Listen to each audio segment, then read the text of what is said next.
출가 이후 저의 변화된 삶은 모든 일이 술술 잘 풀리고 걱정이 사라지고 삶이 즐거워지고 감사한 일들이 많이 생기는 것입니다. 공부 중에 일어난 변화에 대해 말씀드리고 3가지 정도로 나누어 질문 드리겠습니다. 금강경 공부한 지 얼마 지나지 않아 혓바닥이 갈라지면서 움푹 패이고 감기 몸살에 일주일 이상 가래가 멈추지 않았고 약으로도 주사로도 해결되지 않는 기이한 체험을 하였습니다. 법사님을 꿈에서 너무나 생생히 보았으며 저를 엄청 힘들게 하던 직장 상사가 구설수에 휘말려 갑자기 인사이동이 되었던 일이 있었지요. 최근에는 회사 일이 너무 잘 되어 성과급도 받으며 일을 할 수 있었고 크고 작은 많은 일들이 일어나고 있습니다. 요즘은 미륵전 느레불 소리만 들어도 자꾸 눈물이 나려고 하고 금강경 독송 중에서도 왈칵 눈물이 나기도 하고 술을 먹거나 기분 나쁜 일이 있고 난 후에는 목소리가 나지 않아 독송을 할 수 없는 현상도 겪고 있답니다. 이러한 일들이 금강경 공부와 어떤 관련이 있는 것인지 묻고 싶고요. 법사님, 저는 평소 말 잘 듣고 착한 꽤 괜찮은 사람인데 지적질을 당하거나 충고를 듣게 되면 참을 수 없을 정도로 분노가 일고 화가 나서 진심이 하늘을 찌릅니다. 이는 저의 아들도 똑같이 닮아 있습니다. 저의 이런 성격이 싫어서 아들의 닮아 있는 모습을 볼 때면 분노가 일어나기도 하지요. 저의 이런 진심을 공부를 통해 고치려고 하는데 어떻게 공부하는 것이 좋을런지요. 그리고 존경하는 법사님, 저도 다른 사람들처럼 부처님과 법사님에 대해 공경심과 환희심을 내고 싶은데 머리로는 이해가 되나 가슴으로는 잘 되지 않아서 늘 불편하고 힘이 듭니다. 어찌하면 공경심과 환희심이 나는지요. 이상 질문을 마치겠습니다. 법사님 존경합니다. 사랑합니다. 감사합니다. 네. 아주 듣기만 해도 신심이 나는 그런 질문이셨습니다. 그 질문을 들으니까 예전에 제가 수행했을 때 우리 선생님께서 해주셨던 그 몇 가지 이야기가 생각이 납니다. 대개는 이렇게 생각하기 쉽습니다. 도인이 계신 도량에 출가를 해서 수행을 하면은 마음이 차츰차츰 맑아지다가 이제 아주 혼탁했던 마음, 시끌시끌했던 마음이 안정이 되고, 안정이 되는 것이 오래 지속이 되면 즐거움이 나오고, 즐거움이 이어지면 깨달음으로 이어진다. 이렇게 생각을 하게 되기가 쉽습니다. 근데 대개는 처음에 들어와서 이렇게 차츰차츰 맑아지지를 않더라고요. 오히려 처음에 들어오면은 맑아지기보다도 오히려 더 힘들고, 처음에 며칠은 좀 괜찮다가 조금 있다가는 좀 내리막길 걸으면서 힘들고, 경우에 따라서는 병도 생기고, 여러 가지 갈등도 보통 때보다도 더 갈등을 해서 심한 다툼까지도 일어나는 수가 있고, 이러다가 그 고비를 넘기면은 이제 또 안정이 되고, 이런 과정을 되게 겪어요. 왜 그러면 안정되기 전에 더 그런 고통의 시간을 맛봐야 되느냐. 근데 요 한방에서도요, 그런 표현이 있더라고요. 명현 반응이라고요.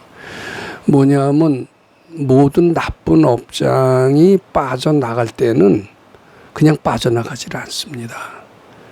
이게 빠져나간다라는 것은 아상이 죽는 것을 의미합니다. 업장이 죽는 것을 의미합니다. 근데 이 업장이 오랫동안 연습을 해왔기 때문에 아무리 금강경이라고 하는 부처님의 광명을 만난다 하더라도 잘 죽질 않아요. 마치 태양빛의 지렁이는 금방 쉽게 죽지 않습니다. 죽기 전에 막 발버둥 칠치다가 결국 강한 태양에 의해서 죽고 말듯이 이 업장이라고 하는 것도 부처님께 바쳤을 때 오는 그 광명을 만났을 때 발버둥질 치릅니다. 나 업장 죽기 싫다. 업장 노릇을 하고 싶다. 그러면서 발버둥질 치는데 결국은 꾸준히 바치는 그 부처님 공경심에 의해서 그 업장이 죽습니다. 죽으면서 그냥 죽진 않아요. 그냥 소리라도 한번 꽥 지르고 죽지. 그게 병으로 나타나고 그리고 괴로움으로 나타나고 그것을 우리가 보기엔 명현 반응이라고 하는 것 같습니다. 그래서 저희들도 보면은 배탈이 난다든지 또 뭐 열이 되게 오른다든지 공부가 더 안 되는 것 같은다든지 이런 체험을 많이 합니다. 근데 그리고 나 죽겠다. 그리고 상당히 발버둥질 치는 체험을 합니다. 근데 그게 내가 죽는 게 아니에요. 가짜 나가 죽는 겁니다. 아상이 죽는 겁니다. 가짜 나가 죽어야 참나가 드러나요. 공부할 때 그런 부작용은 나쁘지 않습니다. 공부하는 과정에서 당연히 일어나는 현상이다. 이렇게 봐야 됩니다. 그러니까 그때도 흔들리지 않아야 됩니다. 오늘 아침에도 발언문을 읽었습니다마는 여한 경우에도 부처님이 향하는 마음을 여여부동하라고 하는데 수도인들은 잠깐 안 좋은 일이 생겨났다고 해서 야 이거 뭐 정법이 아니다. 지금 말씀하신 대로 사입이다. 이렇게 해서 보따리 싸는 일은 없으시는 게 좋을 것 같습니다. 그런 거 자꾸 하시다 보면은 결국은 그런 과정에서 업장이 죽어요. 죽으면서 재앙은 소멸하고 이제 소원은 성취가 되는 이런 과정으로 진행이 됩니다. 지금 선생님께서도 지금 말씀하시는 걸 보면은 그런 과정을 거쳐서 고통스러웠긴 했지만 업장이 소멸했고 괴롭히는 상사가 사라졌고 그리고 뭐 진급이 되셨다고 그랬던가 이제 뭐 보너스도 뭐 인센티브도 받고 뭐 이러셨던 것 같습니다.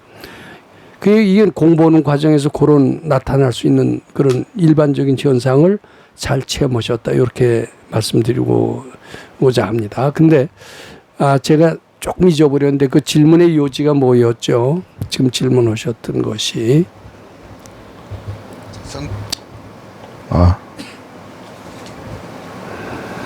첫 번째는 그거였고요. 네. 두 번째는 이제 그 우리 아들하고 저하고 성격이 같은 건데 처음 좀 괜찮은 사람이긴 한데 지적질 당하거나 충고를 당하게 되면 아주 분노가 심하게 일고 진심이 좀 많은 것 같고 아들하고 똑같은. 네. 근데 저 세상에는 그 순박한 사람이 있다 이렇게 우리가 생각을 합니다. 온순한 사람이 있다라고 이렇게 생각을 합니다. 양같이 순한 사람 그러면서 양을 굉장히 순한 동물로 비유합니다. 근데 이 세상에 순한 사람 하나도 없습니다. 도인이기 전에는 깨치기 전에는 순할 수가 없어요. 그럼 왜 화를 안 내고 그러느냐? 자기하고 비슷할 때는 화를 안 냅니다.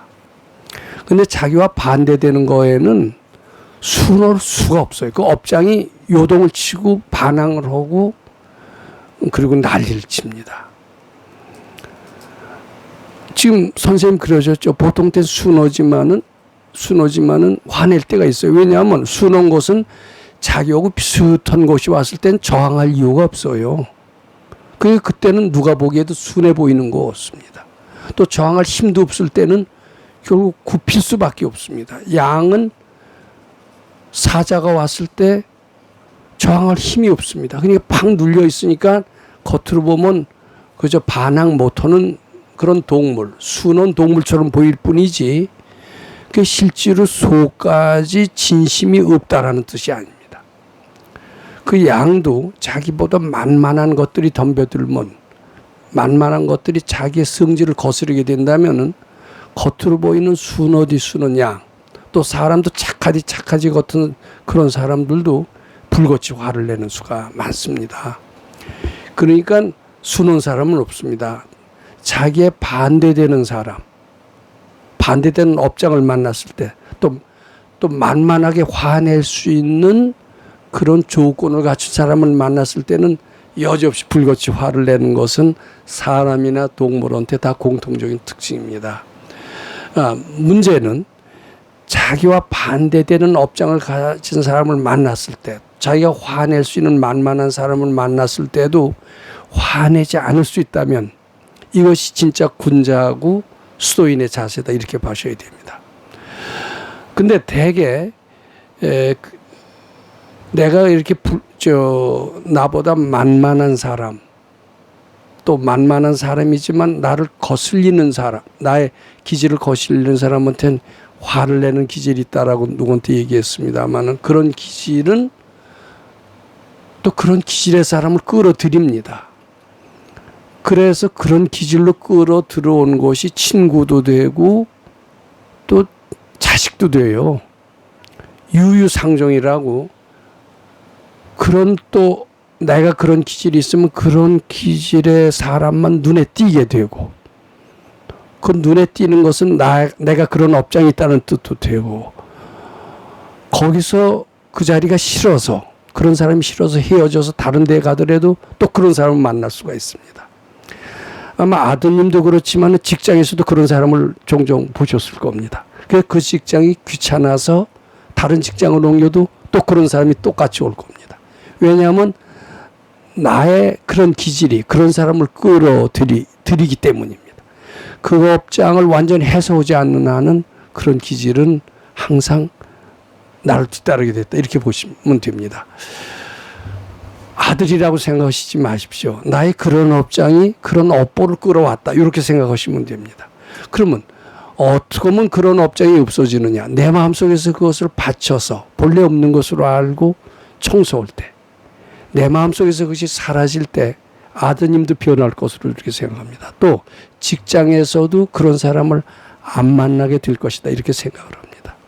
뭐 이 가르침을 오래 들으셨다면은 제 말이 어렵지 않게 이해되실 거로 생각합니다. 또 질문이 뭐가 있으셨죠? 그거 말고도. 네, 저도 이제 여기 와서 기도를 하고 주변들 보면 우리 보살님들이나 스님들이 환희심과 공경심을 엄청 잘 내는 모습을 보면 저도 그렇게 하고 싶은데, 머리는 이해는 하는데 가슴이 이렇게 잘 움직이지 않아서. 예, 아닙니다. 사실은 환희심이나 공경심 내는 사람은 아주 희유하다, 이렇게 보시는 게 맞습니다. 우리 중생의 특징은 배은망덕하고요, 또 불경스럽고요. 어제도 어떤 분이 질문을 하셨습니다마는, 그리고 심지어는요 이런 꾸중을 하셨어요. 우리 소사 있을 때 이 백 선생님이 얼마나 훌륭하신 분입니까? 훌륭한 걸 느껴요. 왜냐하면 전생을 아시는 것 같아요. 전생이라는 게 있을 뿐만 아니라 전생을 훤히 아시는 것 같아요. 전생만 아시는 게 아니라 다른 사람의 말 톡톡 집어내세요. 아우, 그러면 뭐 정말 부처님 같은 분이라고 느껴집니다. 느껴지고 겉으로는 선생님하고 체로 비읍을 하면서 감동을 합니다. 그럼 옆에서 보기에 야, 저 참 신심 좋은 사람, 대단한 사람, 이렇게 우리는 평가를 합니다. 그이는 선생님이 죽으려면 죽는 신용까지 할 정도로 겉으로 보면 대단한 사람처럼 보입니다. 그런 사람이 있었습니다, 실제로. 근데 저는 그렇게 못한다고 생각을 했었습니다. 근데 이상하게요, 법문을 들어가면은 이상하게 그이한테는 꾸중을 되게 하세요. 너는 항상 선생님한테 대든다, 항상 선생님한테 불경스럽게 그렇게 못된 마음을 가지고 있다 하고 꾸중을 할 때는 놀랍습니다. 저희가 얼마나 선생님이 죽으려면 죽는 신용까지 하고 늘 그런데 어째서 저럴까? 저는 당연히 그렇지만 그 사람은 안 그럴 거로 봤던 겁니다. 저는 공경심을 낼래도 잘 안 되는데 그이는 처음부터 공경심을 깊이 내는 것처럼 보입니다. 심지어는 어떻게 야단을 치시냐면, 저놈은 선생님의 신도를 지 신도로 만들려고 한다, 이런 야단까지 치세요. 근데 그때는 선생님의 신도가 꽤 훌륭한 분이 많았습니다. 뭐 장관도 있었고 국회의원도 있었고 학자들도 있었고. 근데 그런 신도라고 하는 분들도 우리보다 아버지 뻘 되는 새카맣게 높은 사람이거든요. 선생님의 신도를 내 신도로 만들자다니 저는 감히 상상할 수가 없었던 것 같습니다. 근데 그러고 나서 몇십 년 지나고 나서 보니까 선생님의 말씀이 일부러 꾸중을 하시기 위한 그런 일부러 사람의 마음을 사람을 제도하시기 위해서 일부러 그렇게 꾸중하신 게 아닌 것을 알았습니다. 실제로 우리 중생들은요, 그렇게 착한 마음이 없더라고요. 근데 이 중생들의 마음이라고 하는 것은 가짜 나를 의미합니다. 참나는 지고지순합니다. 정말 훌륭하고 아름답고 거룩합니다. 근데 우리는 가짜 나, 참나를 볼 수가 없어요. 대개 다 가짜나, 즉 아상에 의해서 덮여 있습니다. 아상은 철저히 이기적입니다. 특히 뭘 보면 아실 수 있느냐 하면은 어린애들 보세요. 사람들은 어린애처럼 순박하다고 그러지만 어린애는 100% 이기적입니다. 조금만 건드리면 화내죠. 그 화내는 게 거칠고 사납지 않아서 그렇지, 어린애가 남을 베풀어 주는 거 보신 적이 있습니까? 없습니다. 어린애가 전혀 베풀어 주지 않고 전혀 이기적이듯이 우리는 본래 이기적입니다.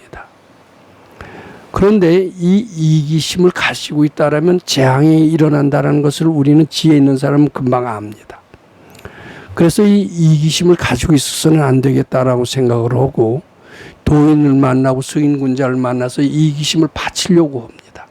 바치려고 하다가 어느 때 이기심이 사라지는 경우에는 참나가 드러납니다. 참나가 드러날 때 그때 그게 이제 본연의 모습이래요. 그때 참 공경심이 생기고 신심발심하게 되는 것 같아요.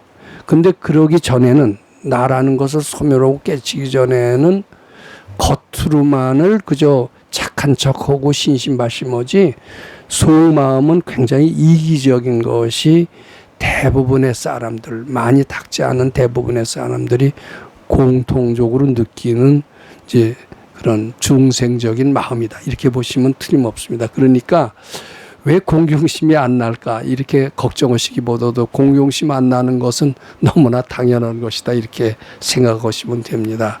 우리는 단지 방심을 하지 말아야 됩니다. 동단한 공경심이 충만하다라고 생각하는 것은 굉장히 오만하거나 자기 자신의 마음을 잘못 읽었다. 이렇게 보시면 거의 틀림이 없어요.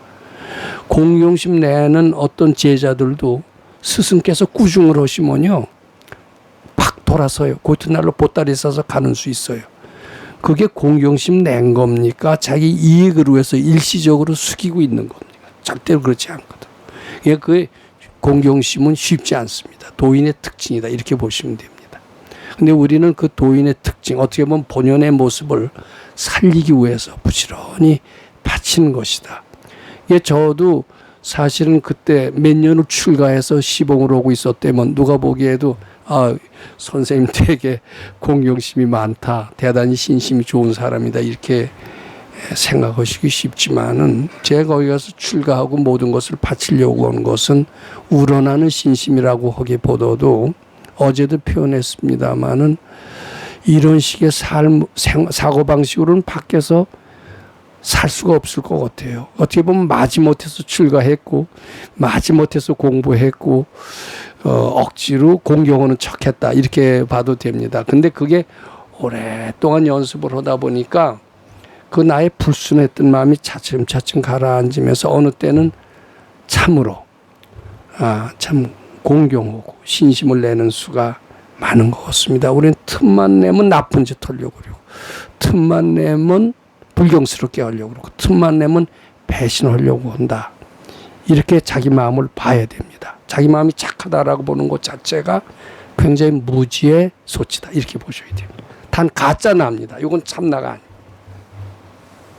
또 질문이 있으셔? 예. 감사합니다.